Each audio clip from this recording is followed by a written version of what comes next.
야고보서 4장 11절부터 17절까지의 말씀을 우리 다 같이 합독하겠습니다. 형제들아 서로 비방하지 말라. 형제를 비방하는 자나 형제를 판단하는 자는 곧 율법을 비방하고 율법을 판단하는 것이라. 내가 만일 율법을 판단하면 율법의 준행자가 아니요 재판관이로다. 입법자와 재판관은 오직 한 분이시니 능히 구원하기도 하시며 멸하기도 하시느니라. 너는 누구이기에 이웃을 판단하느냐? 들으라. 너희 중에 말하기를 오늘이나 내일이나 우리가 어떤 도시에 가서 거기서 1년을 머물며 장사하여 이익을 보리라 하는 자들아, 내일 일을 너희가 알지 못하는도다. 너희 생명이 무엇이냐? 너희는 잠깐 보이다가 없어지는 안개니라. 너희가 도리어 말하기를 주의 뜻이면 우리가 살기도 하고 이것이나 저것을 하리라 할 것이거늘, 이제도 너희가 허탄한 자랑을 하니 자랑은 다 악한 것이라. 그러므로 사람이 선을 행할 줄 알고도 행하지 아니하면 죄니라. 아멘. 오늘도 하나님의 풍성한 은혜가 우리 모두에게 넘쳐나기를 소망합니다. 제가 대학을 다닐 때 학교가 참 그 어려움을 당했던 적이 있었습니다. 그래서 학교에 존폐 문제가 걸릴 정도로, 그렇게 되면 저희가 속한 교단인 신학교가 없어지는 문제가 생길 정도로 어려운 문제 가운데 있었을 때, 그 한 분이 저희 학교 총장님으로 제가 2학년 때 오시게 됐습니다. 저희는 항상 학교를 시작할 때 2월 달에 항상 수련회로 시작을 하기 때문에, 이 수련회를 하기 위해서 기도원에 갔을 때 그분을 처음 만나고 저희들은 굉장히 많이 실망에 빠졌었습니다. 왜냐하면 연세가 굉장히 많으신 할아버지셨는데, 할아버지가 칠판 앞에 글을 쓰시는데 멀리서도 보일 정도로 손을 떨고 그렇게 글씨를 쓰고 있었습니다. 지금 생각해 보니까 파킨슨병에 걸리신 분이셨습니다. 그러니까 학교가 이제 망할 때가 다 됐으니까 이제 저런 분도 이제 총장으로 오셔서 우리를 가르치시는구나라고 모든 학생들이 선입견에 빠져서 어려움을 느끼고 있을 때, 중간쯤에 강의를 하시다가 제가 제 소개를 못했네요 라고 하시면서 그 할아버지가 자기에 대한 소개를 하셨습니다. 그분이 어떤 분이셨냐면, 여러분들은 잘 모르실 텐데 우리나라에서 이 문교부 장관을 한 이래 가장 오랜 기간 문교부 장관을 했던 분이었고, 그리고 교육부 장관이죠. 교육부 장관을 우리나라에서 제일 오래 한 분이시기도 했고, 서울대 총장을 오랫동안 역임하신 분이셨습니다. 저희가 그 외적인 모습만 보고 그런 생각을 했다가, 어떻게 저런 분이 우리한테 와서 이렇게 했을까라고 생각을 하는데, 지금 생각해보면 파킨슨병이 걸리고 나서 밖에를 다니지 않으셨죠. 부끄러우셨죠. 손이 떨리고 그런 모습들을 남에게 보여주는 게 부끄러웠는데, 그때 학교가 위기에 처했을 때 그때 이사장이셨던 분이 조용기 목사님이셨으니까 가셔서 목사님이 예배 드리자라고 하시면서 무릎을 꿇으시더랍니다. 목사님이 무릎을 꿇으실 때는 뭔가 큰 의미가 있다고 생각해서, 자기는 장로님이었고 자기 아내는 권사님이었으니까 같이 무릎을 꿇고 말씀을 전하신 다음에 그렇게 얘기를 하시더랍니다. 제가 이렇게 무릎을 꿇고 부탁을 드리니까 한세대학교에 가서 총장이 돼 주십시오 라고 할 때, 이분이 목사님이 왜 나를 이렇게 힘들게 하시나, 내가 다른 사람들한테 지금 왕래를 안 할 정도로 이렇게 부끄러운 모습을 가지고 있는데, 그때 목사님이 그 교수님에게, 그 총장님에게 그런 말씀을 하셨다고 합니다. 총장님, 총장님의 주인은 누구이십니까? 본인이십니까? 예수님이십니까? 라고 하시면서 이 이야기를 하셨다고 합니다. 지금 그 모습이 오히려 하나님의 영광을 더 드러내실 수 있다고, 그렇게 나가셔서 후학들을 가르쳐 달라고, 저 학교를 붙잡아 달라고, 그리고 나오셔서, 저는 2년 동안 굉장히 호강했던 이유 중에 하나가 뭐냐면, 그 당시만 해도 제가 다녔던 대학은 솔직히 말씀드려서 변변히 밖에 사람들한테 말할 수 있는 교수님이나 그러신 분들도 없었습니다. 그런데 그때 대학을 다녀보신 분들 다 아시겠지만 그때 저희 학교의 정교수님들은 그냥 정교수님이셨는데 그때 오셨던 시간 강사들이 대부분 다 서울대, 연대, 고대에서 강의를 하셨던 분들이 오셔서 시간 강사를 다 하셨습니다. 그 이유는 단 하나였습니다. 그분이 호출을 하신 거였습니다. 내가 그 대학의 총장으로 가니까 아이들을 그 대학 수준만큼 키워달라고 하는 그것으로 온 것이었죠. 그러면서 그 오셨던 대부분의 분들이 다 예수님을 믿는 분이셨습니다. 목사님과 같은 동일한 질문을 했다고 합니다. 당신 왜 그 대학에서 교수직을 하고 있냐? 교수의 일을 왜 하고 있어? 하나님의 사람들을 키우기 위한 것 아니냐? 그러면 이 학교 와서 그렇게 애들 키워주라고. 이 학교에서 애들 키우는 게 경력으로 남지도 않겠지만 그렇게 와서 키워주고 이 아이들이 잘 자라게끔 해달라고 그런 얘기를 해주셨습니다. 그리고 항상 총장님은 저희들한테 중간중간마다 강의하실 때마다 뭐 장로님이셨기 때문에 성경적인 무엇을 가르쳐 주지는 않으셨습니다. 그런데 항상 자기의 마음속에 항상 있던 질문, 그리고 자기를 점검하는 질문 중에 하나가 뭐냐면 지금 내 상황이 어떠하든지 간에 상관없이 내 인생의 주인은 누굴까? 내가 되어서 정말 그 결정을 선택하고 있나? 아니면 모든 결정을 선택할 때 예수님이 주인이 되어셔서 그런 선택을 하고 있나라는 것을 점검했다라는 것입니다. 우리가 오늘 야고보서 말씀의 제목이 내 인생의 주인은 누구입니까? 라는 제목을 가지고 말씀을 전하려고 합니다. 여러분, 말씀은 계속해서 이어집니다. 그러니까 왜 강해 설교를 하고 같은 말씀을 계속 이어가면서 하는 이유가 뭐냐면 여러분, 갑자기 말씀이 동떨어지는 게 아닙니다. 어떤 한 말씀을 보고 여러분들이 위로받을 수 있겠죠. 힘을 얻을 수도 있겠죠.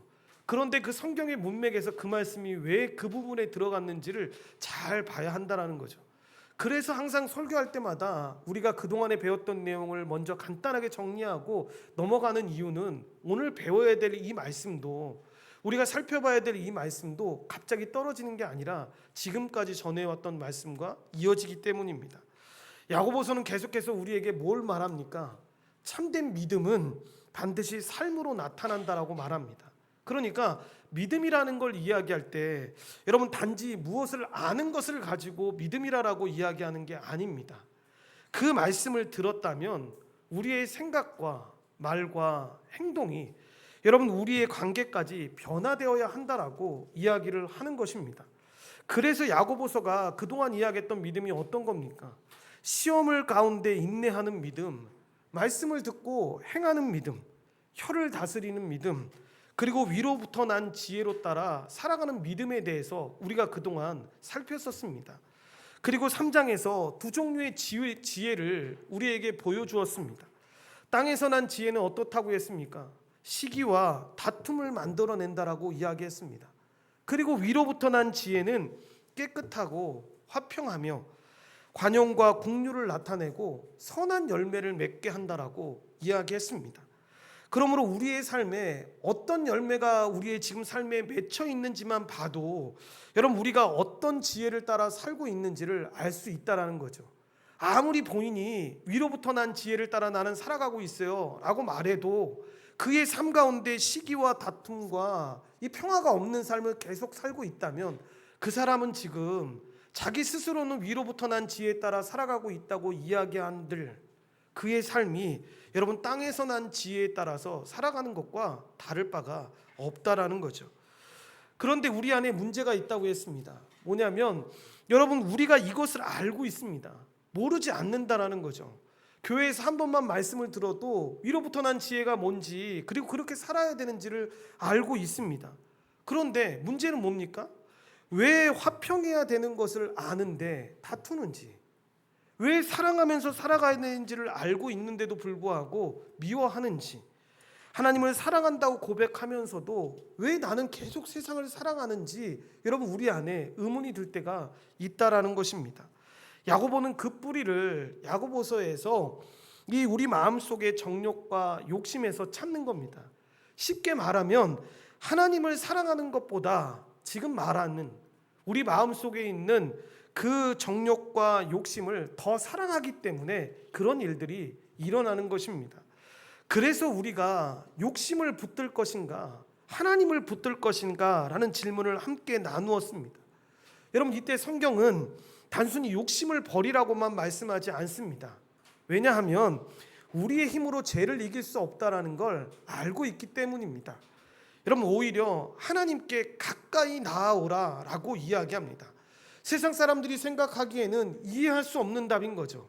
그냥 우리의 힘으로 죄를 이기면서 욕심 부리지 말고 욕심 버리면서 살아, 이렇게 직관적으로 얘기하면 될 것 같은데, 그렇게 얘기하지 않고 오히려 예수님께 가까이 오라라고 이야기를 합니다. 왜냐하면 우리 힘으로 안 되는 걸 성경은, 하나님은 알고 있기 때문입니다. 여러분, 그러면 우리는 어떻게 해야 이 하나님 가운데 가까이 나아갈 수 있습니까?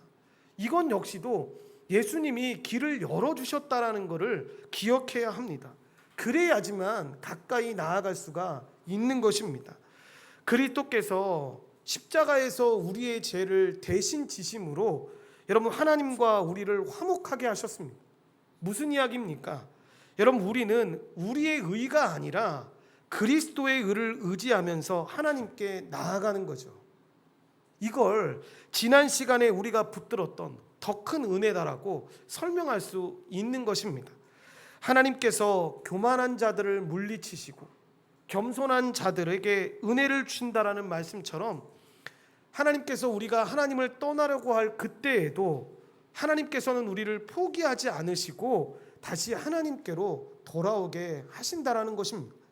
이 모든 은혜의 중심에 예수 그리스도가 계신 것이죠. 이렇게 죄에서 돌이키는 것도, 정욕과 이 욕심에서 이길 수 있는 것도, 무너진 삶이 다시 회복될 소망도 예수 그리스도에게 있다라는 것, 여러분, 이 사실을 꼭 기억해야 합니다. 그러므로 신앙생활은 잘 보시면 내가 이제부터 잘 살아야지 라는 결심에서 시작되는 것이 아닙니다. 여러분, 그런 결심 우리가 솔직히 얼마나 많이 했습니까? 며칠 못 가서 그저 넘어지는 것들을 보지 않습니까? 그러니까 여러분, 건강한, 정말 성경적으로 신앙생활을 하는 사람들은 이런 결심이 강한 사람들이 아니라 오히려 주님, 나는 할 수 없습니다. 하나님의 은혜를 알아가면 알아갈수록 내가 결심으로 되지 않는다라는 걸 분명하게 깨닫습니다. 그러니까 주님, 저 좀 붙잡아 주십시오. 주님의 은혜로 살아가야지만 제가 이렇게 살 수 있는 것을 고백합니다 라고 나아가야 한다는 것입니다. 이렇게 우리가 그리스도를 바라보면 바라볼수록 여러분, 내가 붙잡고 있던 그 세상의 인정과 성공과 돈과 이 명예가 그리스도보다 더 귀한 것이 아니라는 것을 깨닫게 되는 거죠. 그러니까 예수님을 잘 믿는 사람들은 잘 보시면 세상을 아예 사랑하지 않는 게 아닙니다. 여러분, 세상보다 예수님이 더 사랑스러운 겁니다. 예수님이 더 좋은 겁니다. 그러니까 더 좋으니까 덜 좋은 것들을 포기하게 되는 거죠. 여러분, 어느 누가 여러분 세상 속에 있는 것들에 여러분 좋아하지 않으면서 살아갈 수 있는 사람이 어디 있겠습니까? 돈 다 좋아하죠. 권세 다 좋아하죠. 명예 있는 거 좋아하죠. 여러분, 좋아한다라는 게 잘못됐다라는 게 아닙니다. 이게 예수님보다 더 사랑하면 문제가 생긴다라는 겁니다. 예수님을 더 사랑했을 때 이것들이 덜 중요하니까 이러한 것들을 내려놓을 수가 있는 것입니다. 그런 은혜로운 삶을 우리가 살아야 되는 것입니다.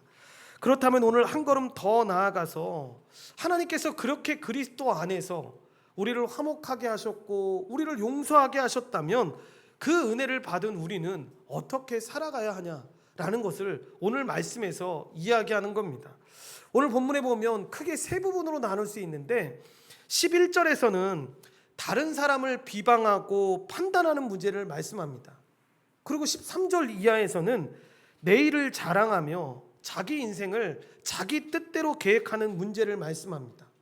마지막으로 17절에서 선을 행할 줄 알면서도 행하지 않는 것이 죄라고 말씀합니다.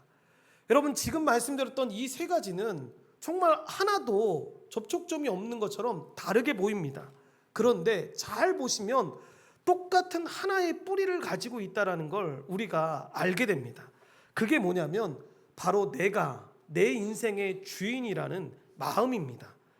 이렇게 내가 다른 사람을 판단하고 내 미래를 내 스스로 결정하고 내가 하나님의 뜻을 알면서로 내 뜻대로 살아가는 것입니다. 그래서 오늘 말씀을 잘 묵상하다 보면 결국 우리에게 이렇게 묻는 겁니다. 누가 내 인생의 주인입니까? 라는 것을 묻는 것입니다. 그럼 누가 여러분의 인생의 주인이십니까? 여러분이 인생의 주인입니까? 아니면 십자가에서 나를 구원하신 예수 그리스도가 내 인생의 주인이십니까? 오늘 우리는 이 주제를 가지고 오늘 말씀을 살펴보려고 합니다.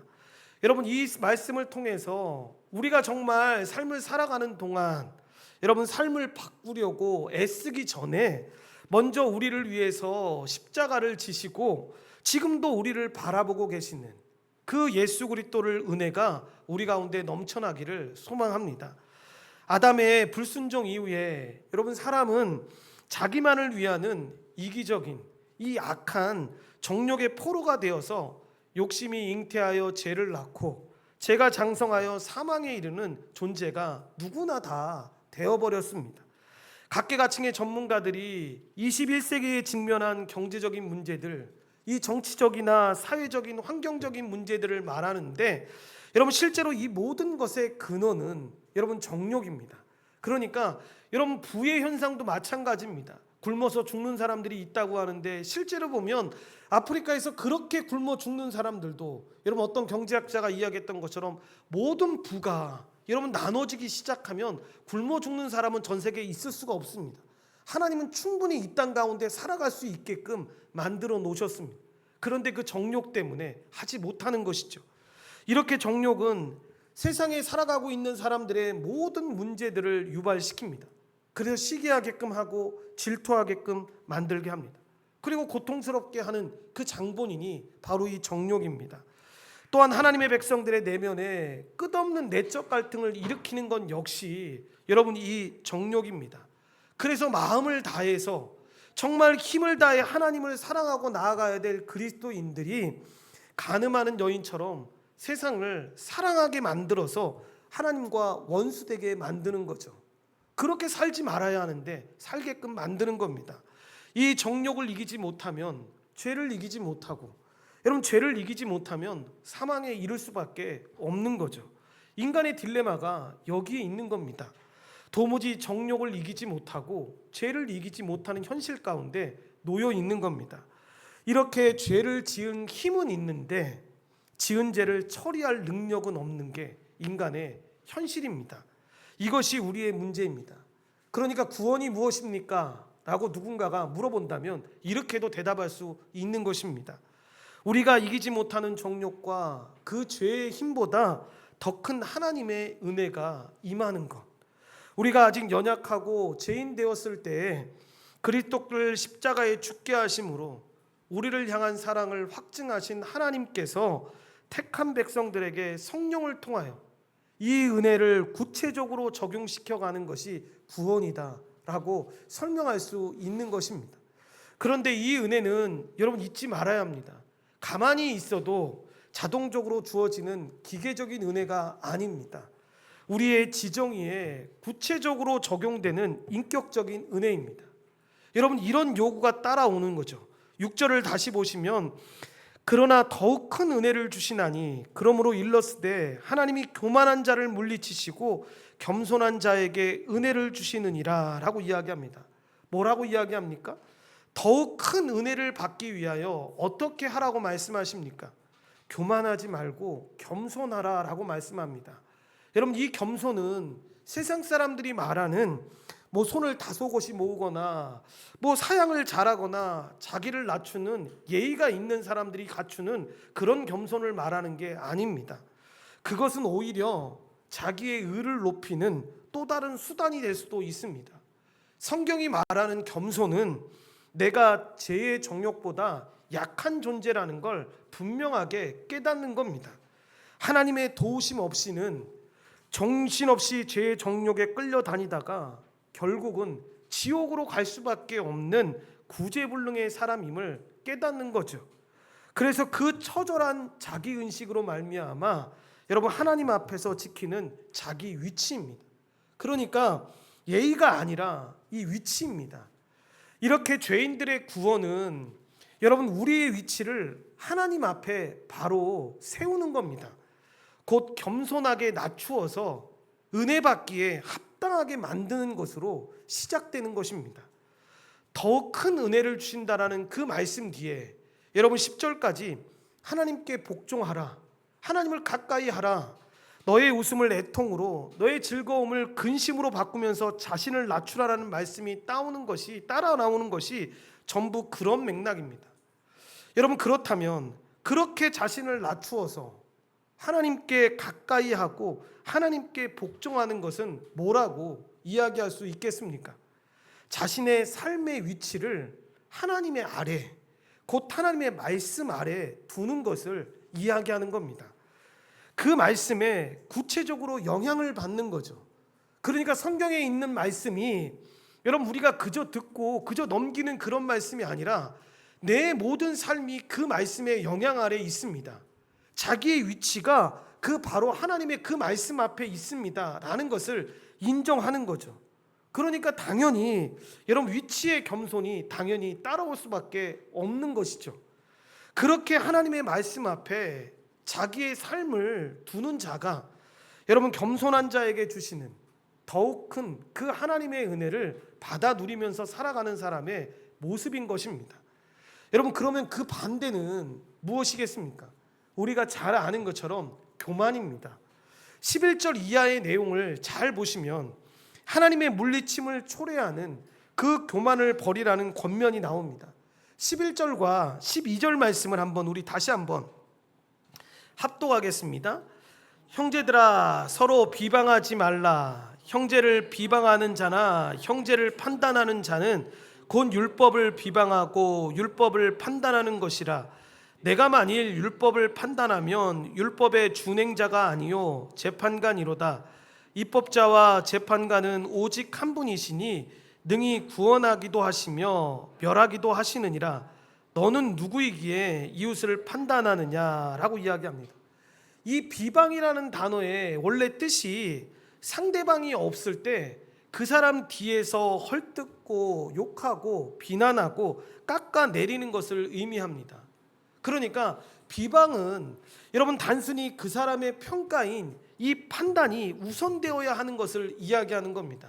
그러니까 비방을 하려면 어떻게 합니까? 그 사람이 어떤 사람인지에 대한 판단이 그 안에 들어가는 거죠. 그러니까 그 사람이 없을 때 자기 나름대로 판단해서 헐뜯고 욕하고 깎아내리는 것이 이런 비방이기 때문에 비방은 굉장히 거짓된 것일 수 있고 이런 비겁한 행동입니다. 그런데 본문은 거기에서 멈추지 않고 더 나아갑니다. 야고보는 비방을 이 비겁함보다 교만과 연관시켜서 진전시켜 나가는 것을 보게 됩니다. 여러분, 왜 이 비방이 교만이냐면 형제를 비방하는 것과 형제를 판단하는 것은 곧 율법을 비방하고 율법을 판단하는 것이기 때문입니다. 이게 왜 교만이 되냐면 내가 만일 형제를 비방해서 여러분 율법을 판단하면 말씀에 나오는 것처럼 율법의 준행자가 아니요 재판관이다 라고 이야기를 합니다. 지금 비방과 판단을 무엇을 어긴 것으로 설명하고 있습니까? 하나님 앞에서 자기 위치를 어긴 것으로 설명하고 있는 겁니다. 그러니까 겸손이 여러분 하나님 앞에서 자기의 위치를 바로 두는 것이다 라고 이야기를 하지 않았습니까? 형제를 뒤에서 판단하고 이런 비방하는 것은 그 바른 위치를 벗어났다라는 거죠. 그래서 하나님의 자리에 자기를 세워두는 교만이라는 뜻을 가지고 이야기하는 겁니다. 왜 그러냐면 그렇게 판단할 수 있는 분은 하나님밖에 없는데 그 자리에 지금 우리가 서서 판단하는 것이기 때문에 잘못되었다라고 이야기하는 것입니다. 하나님의 자리를 찬탈하는 그 무서운 교만이 형제를 비방하는 것이다 라는 것을 이야기하고 있는 것입니다. 본문은 이렇게 자기의 위치를 벗어나서 하나님의 자리를 찬탄하는 자를 향해서 준엄하게 이렇게 묻고 있는 겁니다. 너는 누구냐? 라고 이야기하는 겁니다. 입법자와 재판관은 능히 구원하시기도 하고 멸하시기도 하는 하나님 한 분인데 네가 누구이기에 감히 하나님의 자리에 올라가서 다른 사람을 판단하고 비방하느냐? 마치 여러분 한마디로 이야기하면 내가 하나님이냐? 라는 것을 묻고 있는 겁니다. 내가 성도라면 현재를 판단하고 비방하기 전에 먼저 너 자신을 하나님의 말씀 아래에 두고 말씀을 듣고 겸손히 그 말씀 앞에 너의 삶을 내어드리는 것이 우선인데 왜 그것은 하지 않고 남을 비방하고 판단하느냐라고 꾸짖는 겁니다. 내가 하나님이라도 되냐? 내가 그렇게 교만하냐? 그렇게 꾸짖는 것입니다. 그렇게 교만한데 어떻게 하나님의 은혜를 받을 수 있냐라고 우리에게 묻고 있는 것입니다. 그런 의미에서 여러분 교회를 타락하지 않게 하는 것은 비판 세력이 아닙니다. 하나님의 말씀입니다. 이렇게 하나님의 말씀이 밝혀지게 되고 그 말씀 앞에 우리의 위치를 바로 놓기만 한다면 교회와 성도는 잠깐 여러분 흔들릴 수 있습니다. 잠깐 지금 말씀드렸던 이 사실을 깨닫지 못하고 죄를 지을 수도 있습니다. 그런데 결코 오랜 시간 동안 타락할 수 없다라는 것입니다. 잠깐 곁길로 가다가 금방 다시 복음의 길로 돌아올 수밖에 없는 것이죠. 비판과 견제보다 더 무서운 것이 좌우의 날선 어떤 검보다 예리하여 우리의 혼과 영과 관절과 골수를 찔러 쪼개는 하나님의 말씀이라는 걸 안다면 우리가 이 말씀이 이해가 되는 것입니다. 이 말씀 앞에 이런 벌거벗겨진 자처럼 드러나지 않을 것이 없는데 그래서 교회는 부지런히 하나님의 말씀을 밝히 읽어서 그 말씀 아래 성도들의 삶을 두어야 합니다. 그러므로 성도라면 말씀을 다른 사람이 아니라 자신에게 먼저 적용해야 되는 거죠.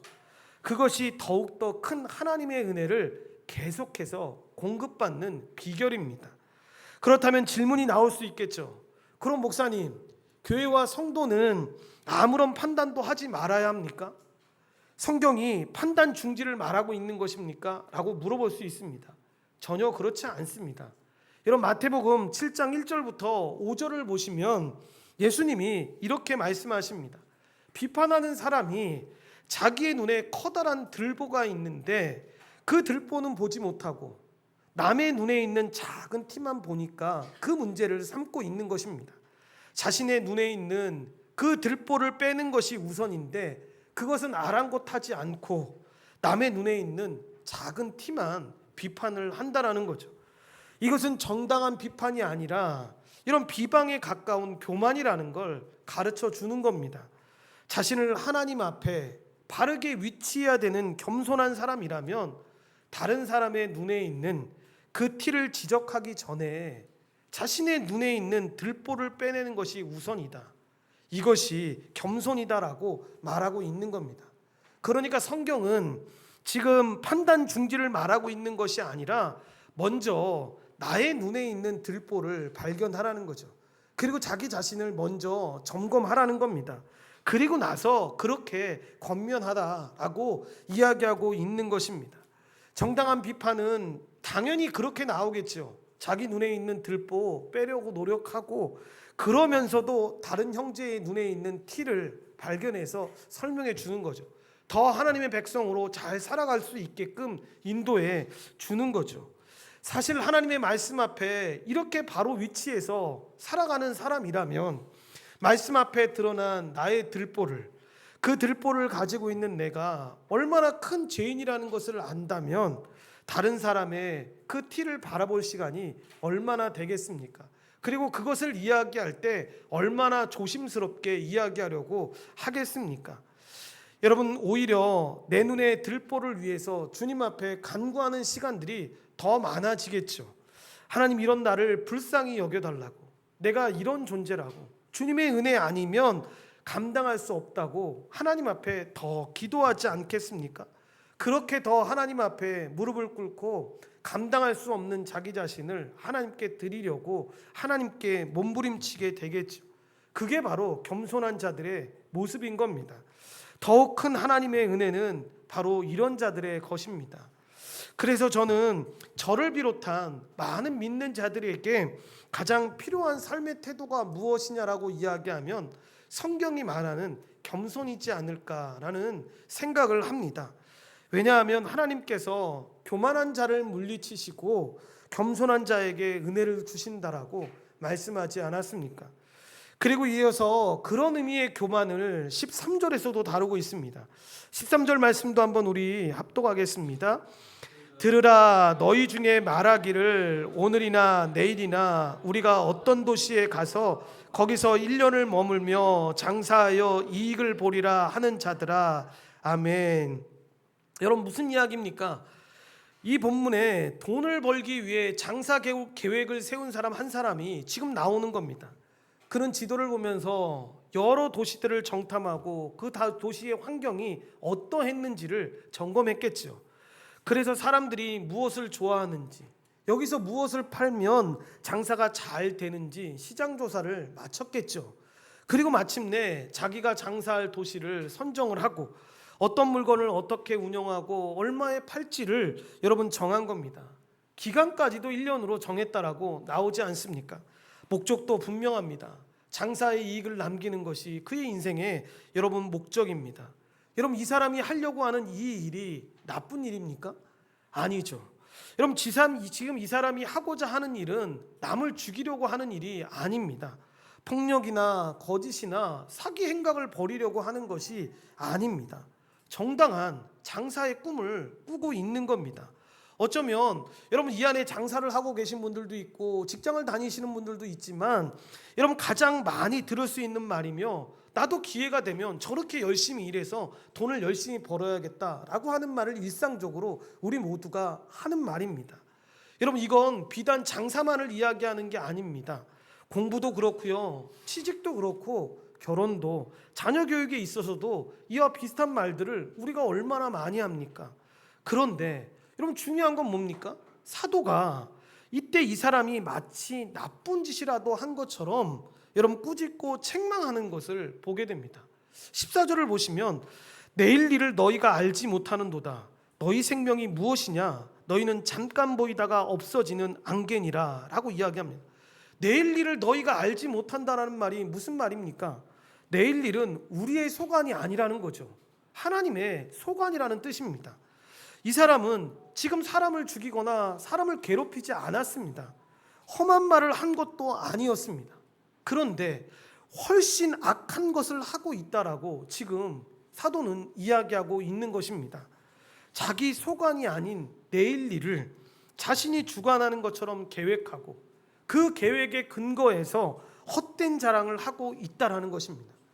여러분, 이것이 왜 신자에게 악하냐면 지금 이 사람이 하고 있는 이 계획은 하나님의 주권을 창탈하는 강도 같은 짓을 하고 있기 때문에 야고보 사도가 이렇게 말하고 있는 겁니다.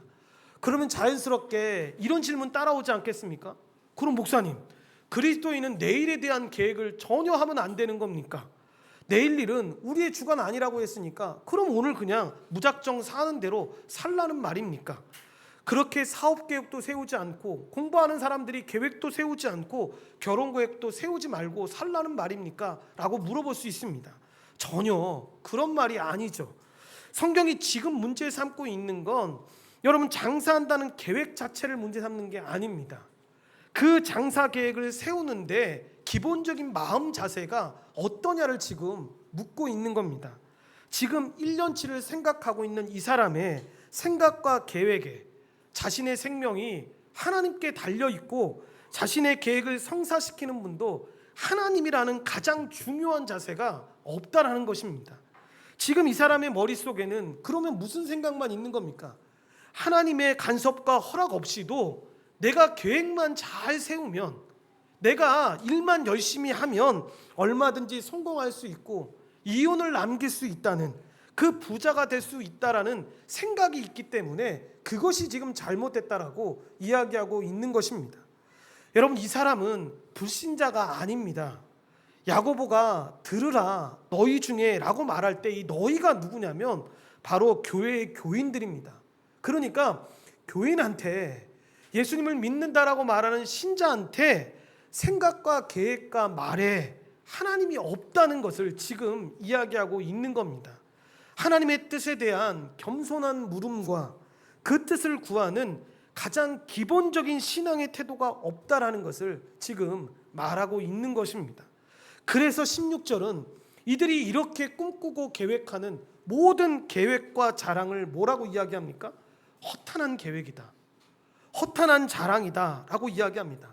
악한 계획이고 악한 자랑이다라고 말하고 있는 겁니다. 왜 허탄하고 악하다라고 말합니까? 그 안에 하나님이 없기 때문에 그들의 계획에 하나님의 뜻을 묻고 그 앞에 자신을 세워서 허락받고자 하는 겸손함이 없다라는 것입니다. 이렇게 무엇을 계획하고 사업을 시작하는 것이 문제가 아니라 그것을 하면서 자기의 생명과 이 자기의 생명이 아무것도 아니라는 것. 그래서 장사와 사업은 고상하고 내일이라도 하나님이 부르시면 내가 가야 되는 존재라는 사실을 염두에 두지 않는 교만이 문제라는 걸 지금 이야기하고 있는 것입니다. 이런 점에서 여러분, 이 사람은 누가복음 12장에 나오는 어리석은 부자와 너무 흡사하다라는 걸 우리가 알고 있습니다. 여러분, 어떤 사람이 풍성한 소출과 창고로 이 좁아진 부자가 창고를 크게 확장하는 겁니다. 여러분, 그렇지 않겠습니까? 농사를 지었는데 너무 농사가 잘 돼서 아무리 보관을 하려고 해도 창고가 부족한 겁니다. 창고를 넓게 짓는 거 맞죠? 그러면서 창고를 지으면서 자기 영혼을 향해서 이 부자가, 어리석은 부자가 어떻게 고백을 합니까? 내 영혼아, 여러 해 동안 쓸 물건을 많이 쌓아두었으니 이제 평안히 쉬고 먹고 마시고 즐기자라고 이야기를 합니다. 그때 하나님이 여러분이 어리석은 부자에게 뭐라고 이야기하는 겁니까? 어리석은 자요, 오늘 밤에 내 영혼을 도로 찾으리니 그러면 그 예비한 것이 네 것이 되겠느냐라고 이야기를 하는 겁니다. 여러분, 요즘에 우리가 여러분 그냥 지나가면서 그렇게 보는데 이번에 거제도하고 통영에도 엄청나게 비가 많이 왔지 않습니까? 여러분, 3달치 비가 하루에 다 몰려온 겁니다. 그때 여행을 거제도로 갔던 리조트나 이런 데 지하에 차놓던 사람들은 다 침수됐습니다. 그런 거 보면서 여러분들은 무슨 생각하십니까? 그냥 단순히 그냥 이번에 그냥 기상 이변이 일어나서 남극이나 북극에 있는 얼음이 얼어서 이렇게 막 됐다, 여러분 이 정도로만 생각하면 그건 세상 사람들도 그렇게 생각하니까 여러분, 예수 믿는 사람들은 이런 장면 보면서 생각해야죠.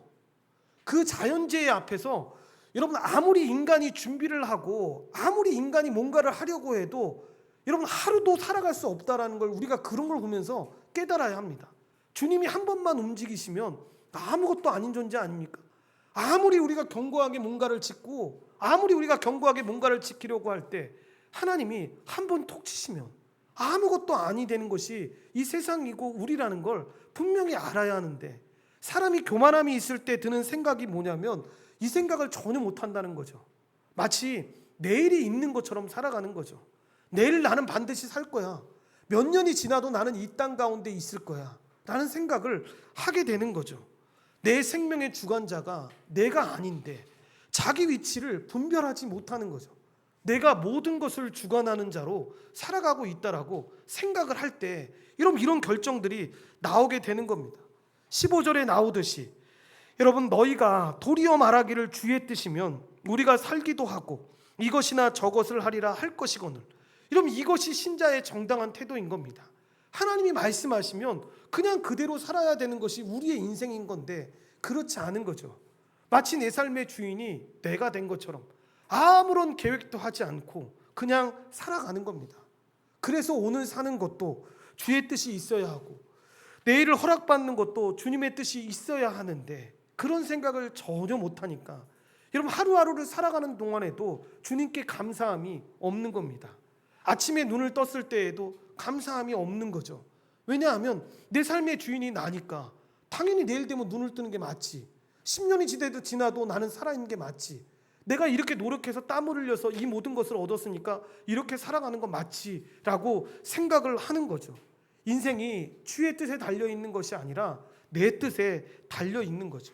그래서 죽기도 하고 살기도 하게 하는 것이 하나님의 은혜임에도 불구하고 그렇게 생각하지를 못하는 것입니다. 그래서 어리석은 부자나 이 오늘 본문의 장사 계획을 세우는 이 사람이나 다 그런 정신이 없는 사람입니다. 그런데도 하나님 없이 세운 자신의 계획에 따라서 나는 잘 살 것이다, 나는 평안할 것이다 라고 하면서 그 확신한 근거에서, 거짓된 확신의 근거에서 이 허탄한 자랑을 하고 살아가는 것입니다. 이것은 허탄함을 넘어서서 말씀드렸던 것처럼 하나님이 가장 싫어하시는 교만입니다. 우리말로 허탄하다라고 번역된 이 단어의 뜻이 여러분 교만의 의미입니다. 자기가 어떻게 할 수 없는 그 내일 일에 대해서 자신이 다 할 수 있는 것처럼 계획하고 스스로 만족하고 있으며 부풀어져 있는 상태, 자신을 자기 이상으로 생각하고 있으니까 교만이 맞지 않겠습니까? 자기 자리를 이탈한 거니까. 자기는 그저 하루하루에 만족하면서 감사하며 살아가야 되는 존재인데 그렇지 못한 존재니까. 자신의 생명과 삶이 하나님의 통치 아래 있다는 걸 깨닫지 못하는 거죠. 하나님의 뜻을 묻고 그 뜻을 존중하며 거기에 순종하면서 살아가야 한다는 생각을 안 하고 있는 겁니다. 여러분, 이런 생각을 불신자라면 당연히 그럴 수밖에 없는 겁니다. 그렇지 않습니까? 당연히 미래를 꿈꾸고 당연히 미래를 계획하고 살아가는 건 불신자로서 건강한 삶을 살고 있는 겁니다. 그런데 신자가 이렇게 하는 것은 무서운 교만이라는 걸 깨달아야 합니다. 이 사람은 형제를 비방하고 판단함으로 스스로 재판관 되시는 하나님 자리에 자신을 올려놓은 사람과 똑같은 짓을 지금 하고 있는 겁니다. 그러면 하나님의 은혜가 이 사람들에게 흘러가고 적용되려면 어떻게 해야 합니까? 쉽게 생각해서 하나님 없는 거창한 내일의 계획들을 내려놓아야 합니다. 그리고 하나님 앞에서 선을 행하는 오늘의 삶으로 인생을 살아가야 합니다. 그래서 결론이 이렇게 떨어지는 겁니다. 17절 말씀 우리 한번 다 같이 합독하겠습니다. 그러므로 사람이 선을 행할 줄 알고도 행하지 아니하면 죄니라. 왜 결론이 여러분 이렇게 주어지는 것입니까? 많은 사람들이 오늘 믿음으로 못 살고 오늘 선행을 못해도 내일 큰 돈을 벌면 그렇게 살 것이다라고 생각하기 때문입니다. 불신자들을 이야기하는 게 아닙니다. 신자들을 이야기하는 겁니다. 그러나 이것은 오늘과 내일을 주관하는 하나님의 자리에 자기가 올라가서 하나님의 뜻을 외면하고 여러분 욕심으로 자기의 삶을 밀어붙이는 죄라는 사실을 기억해야 합니다. 일주일밖에 못 사는 사람들이 한번 잘 생각해 보십시오. 여러분, 생명의 주관자이신 하나님이 볼 때 저 사람이 이제 일주일 뒤에 올라와야 되는 사람입니다. 그런데 한 달 걸리는 다이어트 계획을 세우고 여러분 거기에 일주일을 다 쏟아붓는 것처럼 인생을 살아간다면 여러분 그 사람처럼 어리석은 인생을 살아가는 사람들이 어디 있겠습니까? 마찬가지입니다. 하나님은 하나님 없이 이 거창한 내일의 계획보다 오늘을 이 하나님 앞에서 주의 뜻을 헤아려 자기의 뜻을 지키며 살아가는 그 소박하고 겸손한 삶이 훨씬 더 중요하다라고 말씀하고 있는 것입니다. 그러니까 신자의 삶은 이런 삶이 되어야 되는 겁니다. 결론적으로 오늘 말씀을 들으면서 혹시나 여러분들의 마음 가운데 그래 이제부터는 내가 그동안에는 다른 사람들 비방하고 판단하는 것도 되게 많이 했는데 이제는 하지 말아야겠다. 그리고 내 미래를 내가 주장하지 말아야겠다. 오늘 선을 행하면서 살아야겠다라고 결심할 수도 있습니다. 여러분 이 말이 틀리다는 말이 아닙니다. 맞습니다. 그런데 여러분 그것만으로는 충분하지 않다라는 걸 분명히 기억해야 합니다. 말씀드렸던 것처럼 우리는 무엇이 옳은지를 다 압니다. 그런데 그대로 살아갈 수 없는 존재라는 걸 여러분 잊지 말아야 합니다. 그렇게 우리는 선을 알아도 행하지 못하고 사랑해야 하는 것을 알면서도 미워할 때가 있고 하나님을 신뢰해야 되는 것을 알면서도 다시 내 뜻을 붙들고 살아갑니다. 그러므로 우리에게 필요한 것은 무엇이냐? 바로 더 강한 결심이 아니라 예수 그리스도입니다. 여러분 이 말씀을 마치 또 오해하시면 안 됩니다. 내 뜻과 결심은 별로 중요하지 않대. 목사님이 예수 그리스도의 은혜만 있다고 하면 되니까 나는 그냥 그 은혜만을 구하고 넘어질 때마다 지칠 때마다 에휴 내 결심 갖고 안 된다고 했으니까 어쩔 수 없는 거 아니야. 이렇게 생각하라는 얘기가 아닙니다. 이 은혜가 있으면 더 결심하게 되죠. 내 의지에서 나오는 결심이 아니라 그 은혜로 그 삶을 살아가는 결심을 하고 더 지켜가게 되는 거죠. 그러니까 예수님을 믿는다라는 건 단순히 여러분 앞으로 착하게 살아야지라고 결심하는 게 아닙니다. 내 인생의 주인이 바뀌는 겁니다. 여러분 이 말씀을 우리 어린 자녀들은 잘 들어야 합니다. 여러분 복음을 들을 때 이 복음을 잘못 듣는 사람들의 특징 중에 하나가 뭐냐면 예수님은 어떻게 구원받을 수 있어? 라고 이야기하면 예수님 믿으면 구원받아요 라고 이야기합니다. 여러분 이 대답은 초등학교 들어가기 전에 아이들이 대답하는 대답 내용입니다. 이 대답이 틀리다라는 얘기가 아니라 대학생이 됐는데도 중고등학생들이 됐고 청년이 됐는데도 예수님 믿으면 어떻게 구원받아요 라고 이야기할 때 그냥 단순하게 예수님 믿으면 구원받아요 이렇게만 가면 안 됩니다. 여러분 이 대답이 틀렸다라는 얘기가 아니라 예수님 믿으면 구원받습니다 라고 할 때 이 성화의 가정 가운데 함께 가야 되는 거죠. 그래서 회심이 필요하다라고 하는 겁니다. 여러분 이 말을 잘못 오해하면 어떻게 생각하냐면 예수님을 믿지도 않는데 자기가 예수님을 믿는다라고 착각하는 아이들이 너무 많습니다. 아니 어른 중에도 이런 사람들이 너무 많습니다. 그래서 물어보면 저는 교회를 10년 다녔습니다. 구원받으셨습니까? 라고 묻는데 당신이 회심했고 하나님의 인생의 삶의 주인이 되었습니까? 라고 묻는데 아유 저 교회 10년 다녔어요. 우리 부모님 목사님인데요, 장로님인데요 이렇게 대답합니다. 누가 부모님이 목사냐고 누가 부모님이 장로냐고 물었습니까? 교회 몇 년 다녔냐고 묻는 게 아닙니다. 당신이 진짜 예수님을 진짜 믿고 있냐고 묻는데 교회 몇 년 다녔다는 걸 얘기합니다. 여러분 이거 한참 잘못된 대답입니다. 여러분 이 대답의 근원적인 이유는 뭔지 아십니까? 그리고 그의 삶에 그런 이유들이 안 나타나는 거죠. 여러분 이런 질문을 받을 때는 대부분 질문하는 사람들의 마음을 잘 이해해야 합니다. 뭐냐면 제가 제 자녀들한테 질문할 때는 그런 질문을 했으면 뭐냐면 너 지금 의심스럽다는 겁니다.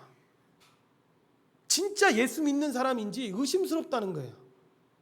예수 믿는 사람으로 구원받은 사람인지 의심스럽다는 거예요. 여러분 이 질문을 들을 때에는 생각해야 합니다. 뭐냐면 나 진짜 예수 믿는 사람 맞나?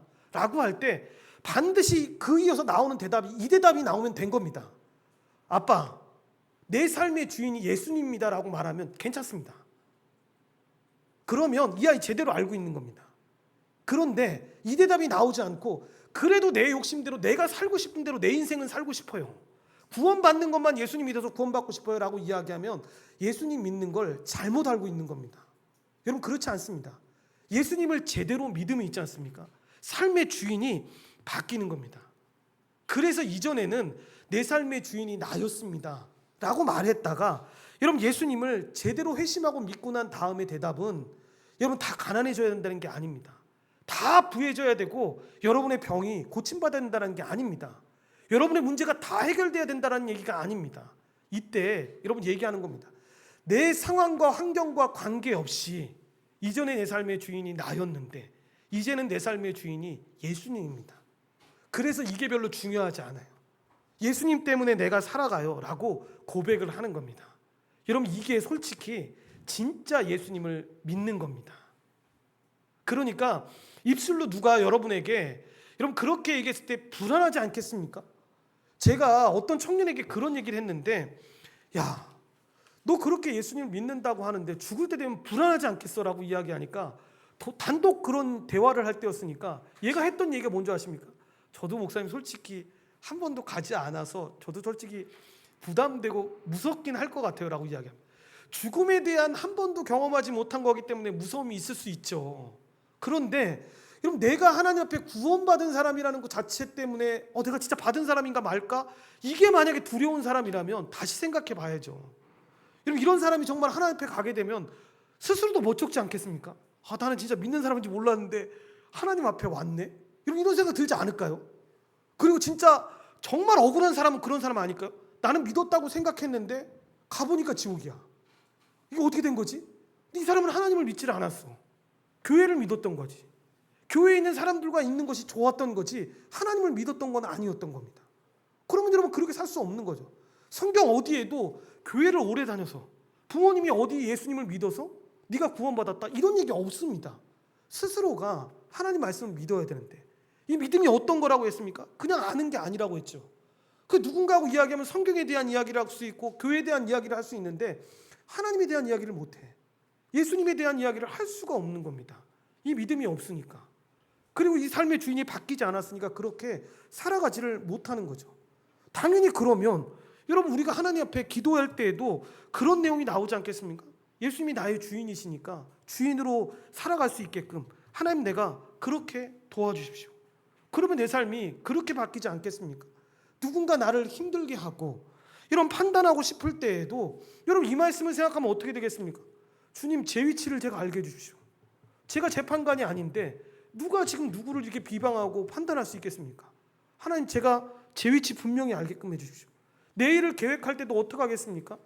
하나님 주의 뜻이라면 이것이 어떤 일인지 몰라도 내가 그 일 그냥 하겠습니다라고 고백해 주시겠죠.